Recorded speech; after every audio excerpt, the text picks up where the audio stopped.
안녕하십니까. 학습추론 강의를 맡은 이완곤이라고 합니다.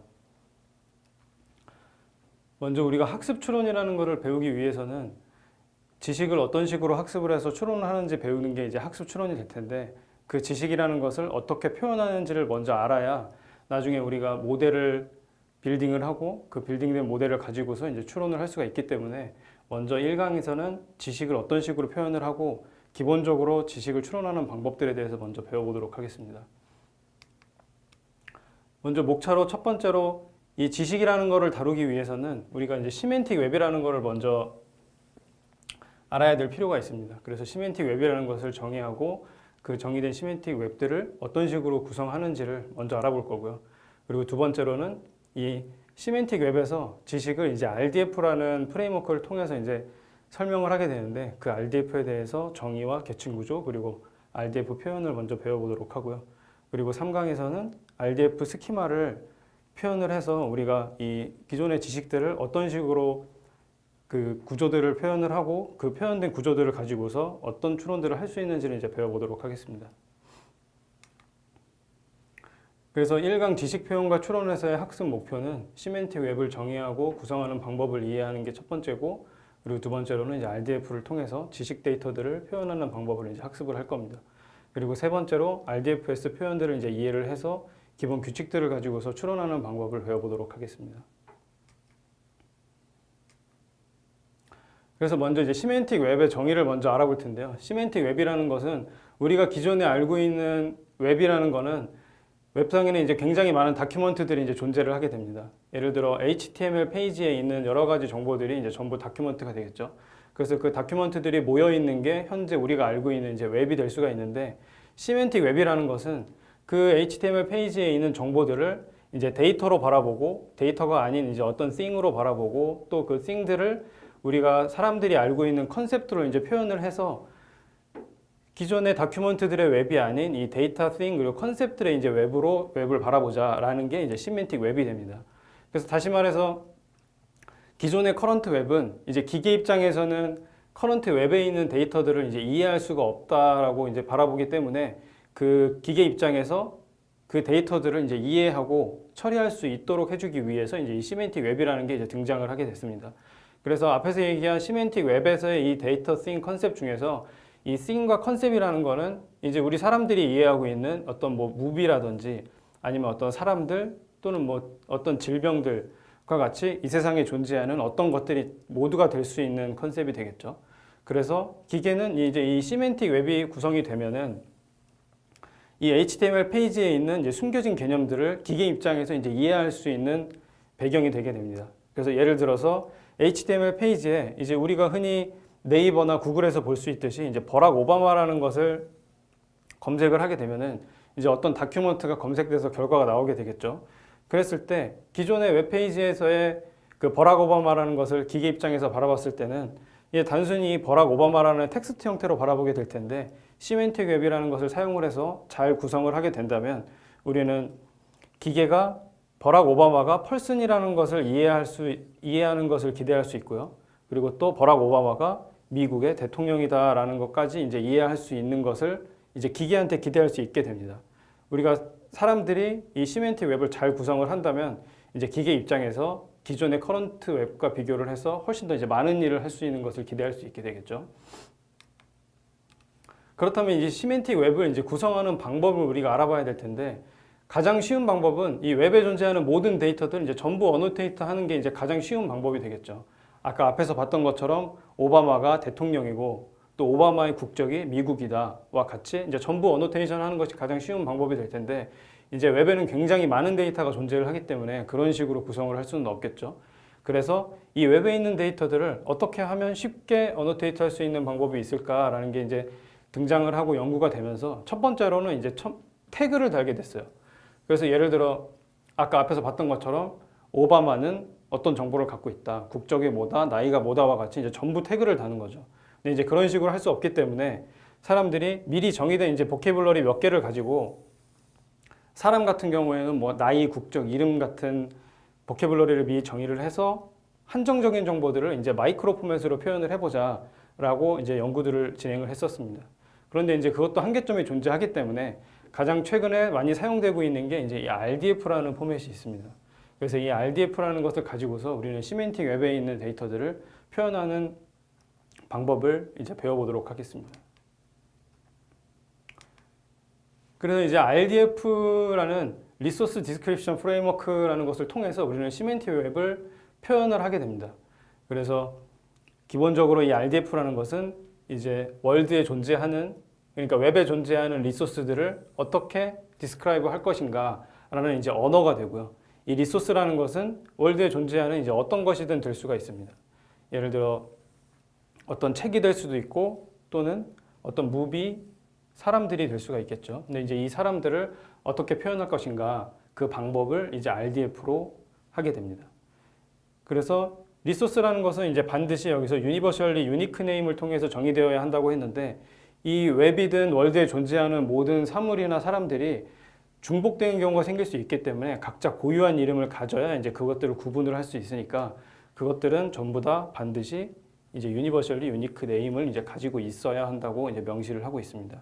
그래서 이제 RDF로 우리는 컨셉과 리소스 그리고 thing을 이제 명확하게 정의하는 것이 가능하게 되고요. 그리고 그 리소스들 사이에 이제 연결들을 명시를 하고 그 리소스들이 이제 연결이 되기 시작하면은 기본적으로 이제 사람이 알고 있는 이제 상식적인 추론들을 가능하게 해줍니다. 그래서 이 RDF를 가지고서 우리가 웹에 있는 정보들을 이제 정의를 하기 시작하면은 이제 많은 일들을 할 수가 있는데 이 사람들이 RDF를 만든 이유 중에는 이제 웹의 크기가 우리가 처리할 수 없을 만큼 방대한 크기를 갖기 때문에 명확하고 정확한 표현의 그 기준이 생기지 않으면은 이제 너도 나도 이 데이터를 처리하는데 모호하게 되겠죠. 그렇기 때문에 웹의 크기가 크기 때문에 RDF를 만들었고 또 사람이 아닌 머신들 입장에서 이 데이터를 처리해야 되기 때문에 이 머신들 입장에서 데이터 처리하는데 더 유리한 형태의 데이터 표현이 필요하게 됐습니다. 그래서 이 RDF가 등장을 하게 됐고 또 이 웹의 데이터들을 우리가 알고 있는 데이터베이스처럼 표현을 하게 된다면 이제 좀 더 유리한 형태의 데이터가 생산이 되고 그 생산된 데이터들을 이제 머신들이 처리하기 이제 수월한 형태가 되겠죠. 네, 다음은 이제 RDF 계층 구조에 대해서 한번 알아보도록 하겠습니다. RDF 계층 구조는 우리가 이제 시멘틱 웹 레이어에서 앞에서 설명한 이 RDF라는 프레임워크가 어떤 위치에서 자기 역할을 하고 있는지를 표현한 이제 표가 되겠는데 여기서 첫 번째로 우리가 기본적으로 문자를 표현하는 유니코드나 또는 이제 식별자가 되는 이제 아이덴티파이어 이제 URI가 존재를 하고요. 이제 그 위에 이 정보를 표현할 때 가장 하위에서 이제 XML이라는 걸 사용해서 우리는 정보들을 이제 표현을 하고 있습니다.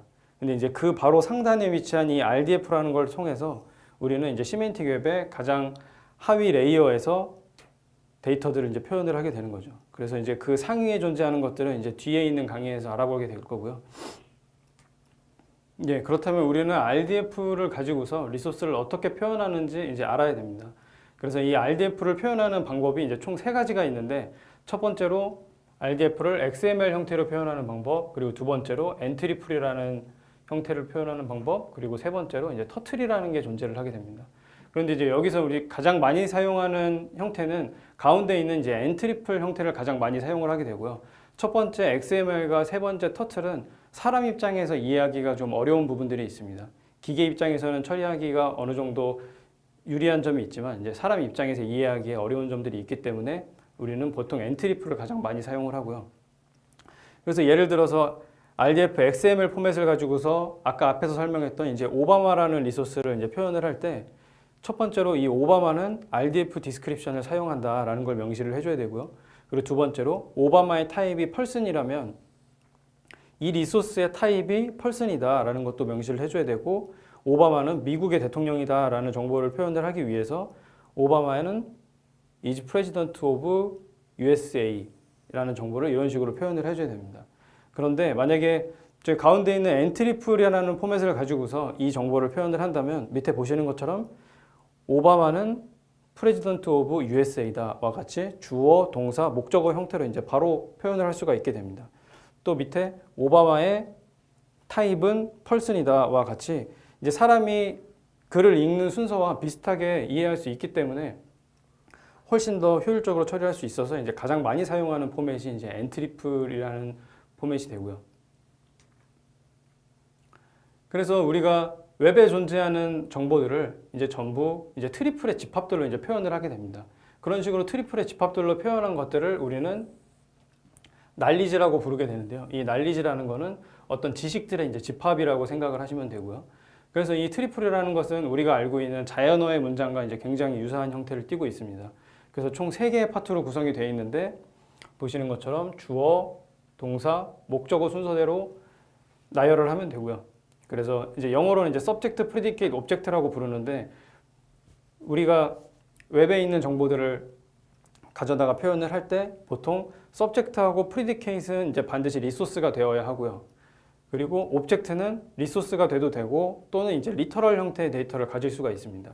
예를 들어 밑에 오바마 프레지던트 오브 USA 같은 경우에는 오바마도 리소스고 프레지던트 오브도 이제 리소스로 볼 수 있고 이제 USA도 리소스가 볼 수가 있는데 만약에 오바마의 나이는 몇 세다와 같이 만약에 마지막 자리에 숫자가 오게 되면 그 숫자는 이제 리소스가 아니라 이제 밑에 나와 있는 이제 리터럴이라고 표현을 해서 어떤 주체를 가지는 이제 객체가 아닌 그냥 단순히 데이터 정보들을 이제 리터럴이라고 표현을 하게 됩니다. 그렇다면 이 RDF를 표현하는 방법이 앞에서 보셨던 것처럼 이제 엔트리플 형태가 존재를 하지만 이 RDF라는 것은 이제 그래프 모델로 표현하기 이제 굉장히 좋은 형태를 갖고 있습니다. 그래서 예를 들어 밑에 그림에서 앞에서 보셨던 이 오바마라는 리소스를 그래프에 이제 한 노드로 표현을 하게 되고요. 그리고 오바마가 펄슨이다라고 했을 때 이 펄슨이라는 리소스도 노드로 표현을 하고 이 오바마와 펄슨이라는 리소스를 이 타입이라는 릴레이션을 가지고서 엣지로 연결을 할 수가 있습니다. 그러면 이제 흔히 우리가 알고 있는 그래프 모델로 표현을 한 게 되겠죠. 그리고 이제 미국의 대통령이 이제 오바마라는 걸 표현을 하기 위해서 USA라는 리소스와 프레지던트 오브라는 이제 릴레이션을 이제 엣지로 연결을 하고 아까 앞에서 얘기했던 것처럼 이 age라는 것은 데이터로 리소스가 아닌 숫자 형태의 리터럴을 갖게 됩니다. 그럼 이 경우에는 이제 노드가 아니라 리터럴 데이터를 노드로 갖고 그 사이를 이제 age라는 리소스로 이제 연결이 되게 되겠죠. 그렇다면 이제 우리는 이 RDF 형태로 표현된 데이터들을 어떤 구조적인 측면들을 정의를 해두면 기계 입장에서 처리하기도 좋고 이제 사람 입장에서도 이해하기 좋은 부분이 있습니다. 그래서 이제 스키마라는 게 무엇이라면 RDFS 스키마라는 걸 이제 우리가 미리 정의를 해놓게 되면은 그 RDF 데이터 안에 리소스와 리소스와의 관계 또 리소스와 릴레이션 간의 관계들을 미리 정의를 해놓고 그 구조적인 측면들을 가지고서 얻을 수 있는 이점들이 이제 굉장히 많습니다. 그래서 이 RDF 스키마라는 것은 이제 줄여서 RDFS라고 부르고 이 RDFS에서 우리는 클래스라는 것을 이제 정의를 할 수 있게 되고요. 또 프로퍼티라는 것을 정의하고 클래스 사이에 상하 관계를 정의하면서 이제 하이라키까지 이제 정의를 하게 됩니다. 이 클래스와 프로퍼티, 하이라키 이 세 개를 정의를 함으로써 우리는 RDF 데이터들을 이제 보다 더 구조적인 측면들을 가지고서 이점들을 이제 챙길 수 있게 됩니다. 그래서 RDFS의 표현 중에서 이제 첫 번째로 알아볼 거는 이제 RDF 타입이라는 것을 이제 알아볼 텐데요. RDF 타입이라는 것은 여기 나와 있는 것처럼 어떤 특정 클래스에 속하는 인디비주얼을 선언한다고 되어 있습니다. 이게 그림으로 쉽게 설명드리면은 웹상에 있는 어떤 리소스들이 이제 굉장히 많을 텐데 이 데이터들 중에서 예를 들어 사람이 이제 메리가 있다고 가정을 했을 때 이 메리의 타입은 이제 펄슨이다라고 정의를 하게 되면은 이제 기계 입장에서 이 메리라는 것은 타입이 펄슨이구나라는 것을 이제 이해를 할 수 있게 됩니다. 사람 입장에서는 당연히 이제 메리가 사람이지라고 생각을 할 수가 있지만 기계 입장에서 이제 전부 다 명시해주지 않으면 이 메리라는 것이 어떤 타입인지 이제 알 수 없기 때문에 이 메리의 타입이 펄슨이다라는 것을 위에서 써져 있는 RDF 타입이라는 것으로 이제 정의를 하게 되면 이제 메리의 타입은 이제 펄슨이다라는 것을 이제 인지할 수 있게 되고 이제 초코라는 리소스가 있을 때 이 초코의 타입이 이제 애니멀이다라고 정의를 해주면 이제 기계 입장에서 이 메리와 초코는 서로 다른 타입의 리소스구나라는 걸 이제 이해할 수 있게 됩니다. 그래서 밑에 보시는 것처럼 엔트리풀로 표현을 하게 되면은 이 펄슨의 RDF 타입은 클래스다라고와 같이 정의를 할 수도 있고 또는 위에 나와 있는 것처럼 메리의 타입은 펄슨이다와 같이 이제 트리플 형태로 표현하기가 이제 쉽게 돼 있고요. 또 이제 RDFS 표현 중에 RDFS에 이제 서브 클래스라는 게 있습니다. 이제 서브 클래스라는 거는 어떤 클래스가 어떤 클래스의 이제 하위 클래스에 해당하는 경우를 RDFS 서브 클래스 오브라는 단어를 통해서 이제 선언을 하게 되는데, 여기 보시는 것처럼 만약에 픽션 북이라는 클래스가 있고 또 이제 북이라는 클래스가 있을 때 당연히 이제 픽션 북이라는 게 북의 이제 하위 클래스가 되겠죠. 근데 이제 그거를 만약에 XML로 표현을 하게 되면은 픽션 북이라는 것은 서브 클래스 오브 북이다와 같이 이제 XML로 표현을 할 수가 있는데, 이제 보시는 것처럼 표현하기가 불편하기 때문에 이제 엔트리플이나 위에 보시는 것처럼 이제 그래프 형태로 이제 많이들 표현을 하게 됩니다. 그리고 이제 서브 클래스라는 것은 어떤 클래스가 어떤 클래스의 이제 하위 클래스라는 것을 명시를 하게 되는데, 예를 들어 이 벤이라는 게 모터 베이클의 이제 하위 클래스다라고 정의를 할 수도 있고, 또는 트럭이 모터 베이클의 이제 하위 클래스다라고 이제 정의를 하는 것이 이제 가능하게 됩니다. 그리고 이제 세 번째로 나오는 게 이제 도메인과 레인지가 등장을 하게 되는데, 여기 보시는 것처럼 RDF의 모든 프로퍼티들은 이제 도메인하고 레인지를 이제 정의할 수 있게 되어 있습니다. 그래서 아까 앞에서 봤던 is president of라는 릴레이션 존재를 할 때 is president of의 RDFS 도메인은 person, 그리고 레인지는 이제 location이라고 되어 있는데, 도메인이라는 것은 우리말로 하면 is president of의 정의역이 어떤 클래스에 속하는가를 이제 의미를 하게 됩니다. 그래서 is president는 서브젝트 자리에 이제 person이 와야 된다. 그리고 is president of의 이제 뒤에 해당하는 오브젝트 자리에는 반드시 location 클래스에 속하는 데이터들이 와야 된다가 되는 거죠. 이런 식으로 정의를 해주게 되면은 나중에 is president of 뒤에 어떤 위치 정보가 와야 되는데 위치 정보가 아닌 다른 정보가 왔을 때 이건 이제 잘못된 거다라는 거를 이제 머신이 이제 판단을 할 수가 있게 되겠죠. 예, 다음에 나오는 이제 RDFS 표현은 이제 RDFS 서브 프로퍼티 오브가 됩니다. 서브 프로퍼티 오브는 앞에서 나왔던 클래스와는 다르게 릴레이션들 간의 이제 상하 관계를 이제 표현을 하게 됩니다. 그래서 예를 들어 has son은 has child의 이제 하위 프로퍼티다, 또는 has daughter는 has child의 하위 프로퍼티다라는 걸 이제 명시할 수 있는 RDFS의 이제 표현 중에 하나가 되겠고요. 앞에서 설명한 것처럼 RDFS 서브 클래스 오브나 서브 프로퍼티 오브 또는 이제 도메인과 레인지를 사용을 해서 이제 온톨로지를 이제 구축을 하게 되면은 이제 구축된 데이터들을 가지고서 우리는 기본적인 이제 추론들을 가능하게 됩니다.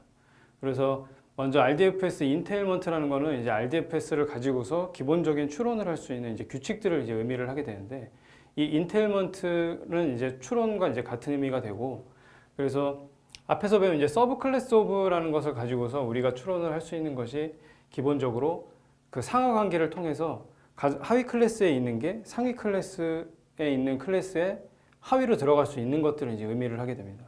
그래서 예를 들어 고양이에 해당하는 이 캐츠라는 이제 클래스가 존재를 할 때 우리가 캐츠는 서브 클래스 오브 애니멀이다 라고 정의를 미리 할 수가 있고요. 그리고 또 애니멀은 리빙 비잉스의 이제 하위 클래스다 라고 이제 우리가 정의를 미리 해둘 수가 있습니다. 이런 식으로 미리 정의를 해두면 사람 입장에서는 당연히 이 캐츠는 리빙 빙즈의 이제 하위 클래스다라는 것을 이제 인지할 수가 있지만, 기계 입장에서는 아까 앞에서 말씀드렸던 것처럼 미리 다 명시가 되어 있지 않으면은 이런 식으로 추론이 불가능하기 때문에, 만약에 두 개의 클래스가 서브 클래스 관계를 갖고 있고 그 상위 클래스가 또 서브 클래스 관계를 갖고 있으면 이제 그 가장 하위에 있는 클래스가 상위 클래스의 이제 서브 클래스다라는 것을 이제 우리가 추론을 할 수 있게 되죠. 이런 식으로 RDFS에는 클래스를 이제 인테일먼트 할 수 있는 추론 규칙이 존재를 하고요. 두 번째로는 이제 프로퍼티를 이제 추론할 수 있는 규칙이 있습니다. 예를 들어 여기 보시는 것처럼 페어런트 오브는 엔시스터 오브의 이제 하위 프로퍼티고요. 또 파더 오브는 페어런트 오브의 이제 하위 프로퍼티라고 이제 명시가 되어져 있으면 우리는 이 파더 오브가 엔시스터 오브의 하위 프로퍼티다라는 것을 이제 추론을 할 수 있게 됩니다. 사람 입장에서는 마찬가지로 이 father of라는 릴레이션이 이제 당연히 insist of의 이제 하위 프로퍼티라는 것은 이제 이해할 수가 있지만 기계 입장에서는 이제 그게 불가능하기 때문에 마찬가지로 father of가 sub property of parent of를 갖고 parent of가 sub property of로 insist of를 갖는 경우에 하위에 있는 father of라는 프로퍼티가 sub property of로 insist of를 갖는다라는 것을 이제 추론을 할 수가 있습니다. 앞에서 본 이제 클래스와 프로퍼티의 인테일먼트가 아닌 이제 세 번째로 등장하는 것은 이제 도메인과 레인지에 대한 인테일먼트가 있는데 이제 가장 흔히 많이들 사용하게 되는 이제 추론 규칙이 됩니다. 예를 들어 father of의 도메인은 man이다. 이제 아버지가 되니까 아버지들은 이제 전부 다 이제 man 클래스에 속하는 리소스들이 오게 되겠죠. 그런 스키마가 RDFS로 정의가 되어져 있을 때 만약에 존이라는 리소스가 등장을 해서 존은 father of 밥이다. 라는 이제 트리플이 등장을 하게 되면은 이제 기계 입장에서는 추론을 통해서 이 존의 타입이 이제 man이다 라는 것을 이제 추론을 할 수가 있게 됩니다. 옆에 그래프로 보면 이제 존이 밥과 이제 father of라는 릴레이션으로 연결이 되어 있는데 만약에 RDF 스키마를 통해서 존이 father of 도메인의 이제 man이라는 것을 통해서 이 존이 이제 man이라는 것이 이제 추론이 될 수가 있게 되겠죠. 그리고 그 다음은 이제 레인지 인테일먼트가 있는데 도메인은 그 프로퍼티의 그 주어에 해당하는 추론이었다면 이제 레인지는 어떤 프로퍼티의 그 목적어에 해당하는 이제 추론이 되겠죠. 그래서 이제 해지 내셔널리티의 레인지는 네이션이다 라는 것을 정의를 해놓게 되면 우리가 리소스 잭이라는 사람이 해지 내셔널리티로 이제 USA라는 이제 트리플이 들어왔을 때 이 해지 내셔널리티의 레인지가 이제 네이션이기 때문에 추론을 통해서 이제 이 USA가 타입이 네이션이다 라는 것을 이제 추론을 할 수가 있습니다. 그래서 그래프로 보면 이 잭이 해지 내셔널리티로 USA를 가질 때 우리는 저 레인지가 미리 RDFS로 정의가 되어져 있기 때문에 이 USA의 타입이 이제 네이션이다 라는 것을 이제 추론을 할 수 있게 되겠죠. 그리고 그 다음은 이제 서브 클래스 이네리턴스 인테일먼트라는 것이 이제 등장을 하게 됩니다. 앞에서 나왔던 것과는 이제 조금 더 복잡하게 우먼이 서브 클래스 오브 펄슨이다 라는 것이 존재를 할 때 만약에 멜이라는 리소스의 타입이 이제 우먼이라는 게 등장을 하게 되면은 이 우먼은 펄슨의 서브 클래스 오브로 정의가 되어져 있기 때문에 이 멜이는 타입이 기존에 존재하는 트리플인 멜이 타입 우먼이 아닌 멜이 타입 이제 펄슨이라는 것을 이제 우리가 추론을 할 수 있게 되겠죠. 그래서 이제 다시 한번 이해를 돕기 위해서 이제 그래프로 다시 한번 보면 이 멜이라는 리소스가 타입이 우먼이라고 정의가 되어 있을 때 이 우먼이라는 클래스는 펄슨이라는 클래스의 이제 하위 클래스로 정의가 되어져 있기 때문에 이 메리의 타입은 우먼이 아닌 펄슨까지도 이제 추론을 하게 됩니다. 그리고 다음은 이제 서브 프로퍼티 이네리턴스 인테일먼트가 이제 등장을 하게 되는데요. 여기서는 앞에서 봤던 클래스를 가지고서 어떤 사람의 타입을 추론하는 것이 아니라 멜이라는 리소스가 등장을 했을 때 이 밥이라는 리소스와 해지 선이라는 관계를 맺고 있습니다. 메리는 이제 밥을 아들로 갖고 있는 관계가 되겠죠. 이 경우에 해지 선이라는 프로퍼티가 해지 차일드의 하위 프로퍼티라는 게 이제 정의가 되어 있으면 우리는 메리 해지 선 밥을 가지고서 메리가 해지 선이 아닌 해지 차일드 관계로도 이제 밥과 연결이 될 수 있다라는 걸 추론을 할 수가 있습니다. 그래서 메리라는 리소스가 해지 선이라는 릴레이션을 가지고 이제 밥과 연결이 되어져 있을 때 이 해지 선의 상위 프로퍼티에 해당하는 해지 차일드라는 관계까지 이제 추론을 할 수가 있게 되겠죠. 앞서 설명드린 이제 추론 규칙들이 어떻게 보면 사람 입장에서는 이제 굉장히 쉬운 추론이 될 수 있습니다. 상식적인 내용들이 많기 때문에 저런 것들을 이제 추론을 해야 되는 게 이제 쉬워 보일 수가 있는데 기계 입장에서는 하나하나 전부 다 명시가 되어야 이제 이해하고 데이터를 이제 처리할 수 있기 때문에 앞에서 보신 RDFS라는 것을 통해서 구조적인 측면들을 정의를 해두고 인테일먼트 규칙들을 통해서 데이터를 새롭게 추론을 해야 우리는 좀 더 풍부한 데이터들을 가지고서 이제 더 많은 일들을 할 수 있게 되겠죠.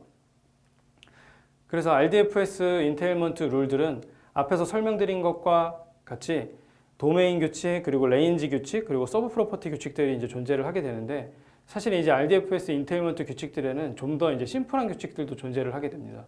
예를 들어 SP5가 있을 때 만약에 5가 리터럴인 경우에는 그 리터럴의 타입이 이제 리터럴이다. 이제 당연한 얘기들이 되겠죠. 그래서 제가 이런 규칙들을 이제 제외하고 도메인 규칙, 그리고 레인지 규칙, 그리고 서브 프로퍼티 규칙들을 이제 소개를 드렸고, 또 RDFS 인터일먼트 규칙들 중에서 서브 클래스 이네리턴스 규칙, 그리고 이제 서브 클래스 트랜지티브 규칙들을 이제 제가 설명을 드렸습니다. 이런 식으로 RDFS를 통해서 그 리소스들 사이에 구조적인 측면들을 정의를 하고, 또 클래스들 사이의 관계를 정의를 하고, 릴레이션들 사이의 관계들을 이제 정의를 하게 되면, 예를 들어 이런 식의 RDF 데이터들을 이제 구축을 하는 것이 이제 가능하게 됩니다. 예를 들어 이제 스티븐 스필버그가 타입이 필름 메이커다라는 게 정의가 돼 있을 때, 이 필름 메이커의 상위 클래스가 프로듀서고, 프로듀서의 상위 클래스가 크리에이터라고 만약에 정의가 돼 있다면, 우리는 스티븐 스필버그가 타입이 필름 메이커라는 정보만 주어지면 이 스티븐 스필버그의 타입이 프로듀서이면서 크리에이터다라는 것이 이제 추론을 할 수가 있게 되고, 또 필름 메이커와 프로듀서 크리에이터 사이의 관계가 이제 정의가 돼 있기 때문에 이 필름 메이커는 크리에이터의 이제 서브 클래스 오브다라는 것까지 이제 추론을 할 수가 있겠죠. 또 이제 다음 강의에서 배울 내용 중에 이제 스티븐 스필버그의 이제 배우자로 케이트라는 여자가 스파우즈 관계를 맺고 있습니다. 이 경우에 스파우즈라는 릴레이션은 특성상 앞뒤가 바뀌어도 의미가 동일하기 때문에 스티븐 스필버그가 스파우즈를 통해서 케이트와 연결되어 있다면 이 케이트도 스파우즈라는 릴레이션을 통해서 이제 스티븐 스필버그와 연결이 될 수가 있겠죠. 그리고 또 스티븐 스필버그의 이제 차일드가 사샤라는 아이가 존재를 하는데, 만약에 이 차일드라는 관계를 갖고 있을 때 이 차일드와 페어런트는 이제 서로 역관계이기 때문에 이 사샤는 반대로 페어런트라는 릴레이션을 통해서 이 스티븐 스필버그와 연결이 될 수 있겠죠. 그래서 사람 입장에서는 기본적인 정보들만 정의를 해주고 RDFS를 통해서 구조적인 측면들을 정의를 해주게 되면은 이제 훨씬 더 많은 양의 데이터들을 추론을 해서 이제 링크를 이어줄 수 있는 일을 할 수가 있습니다. 오늘은 이제 시멘틱 웹을 구성하는 방법과 그리고 이제 RDFS라는 이제 언어에 대해서 한번 배워봤고요. 다음 시간 2강에서는 이제 RDFS보다 좀 더 고차원적인 언어인 이제 아울에 대해서 학습해 보도록 하겠습니다. 감사합니다.